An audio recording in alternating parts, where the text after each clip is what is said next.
सर्वप्रथम सावित्रीबाई ज्योतिराव फुले यांच्या महान कार्याला वंदन करून सावित्रीबाई ज्योतिराव फुले यांच्या जयंतीनिमित्त मी एक पात्री नाटक मी सावित्रीबाई ज्योतिराव फुले भलते हे सादर करत आहे. ज्ञान नाही विद्या नाही, ज्ञान नाही विद्या नाही, ती घेण्याची गोडी नाही.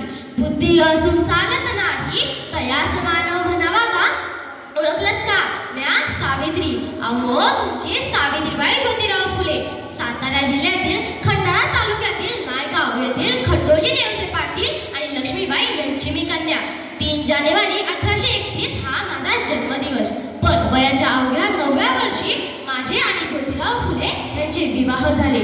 पण हळूहळू मला कळू लागले की ज्या माणसाशी माझे लग्न झालेले आहे ते साधे सुधे माणूस नसून अख्ख्या जगाला ऊर्जा देणारे एक क्रांती सूर्यच आहेत. त्या काळी बायांनी उमरा वलटणं ही पद्धतच नव्हती. आपल्या बाईच्या जातीने कसं आपण भलं, आपलं काम भलं आणि आपल्या घरातली माणसं भली. पण त्या सर्वांवर एकच मार्ग होता, तो म्हणजे शिक्षण आणि शिक्षणच. शिक्षणाचा ध्यास हा एकच मूळ ज्योतिरावांच्या मनात होता. एकदा ज्योतिराव शिक्षणाचा प्रसार करायला गेले.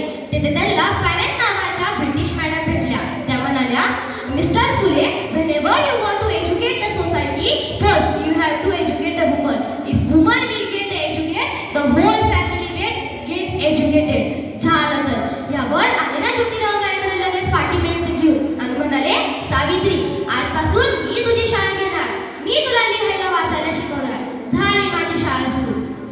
आई पासून त्या आकार उकार काना मात्रा वेलांटी बे के बे बेदुले चार असे करत करत मी लिहायला वाचायला आणि काव्य रचायलाही शिकले. असे करत करत 1 जानेवारी 1848 ला आम्ही पुणे भिडेवाडा इथे पहिली मुलींची शाळा खोलली. आणि नवल म्हणजे त्या शाळेची मी पहिली शिक्षिका आणि पहिली मुख्याध्यापिकाही बनले. अहो मला सांगा, एखाद्या स्त्रीचा नवरा जर वाढला तर त्या स्त्रीचा काय दोष? तिने का सती जावं? म्हणून मी या सती परंपरेवर आवाज उठवला आणि ब्रिटिशांना मागणी घातली आणि ही सती परंपरा बंद केली आणि जाती व्यवस्थेला मी विरोध केला. इतकेच काय तर विधवा काशीबाई यांच्या मुलाला दत्तक घेऊन त्याचे नाव यशवंतराव ठेवले आणि त्याला मोठे डॉक्टर केले.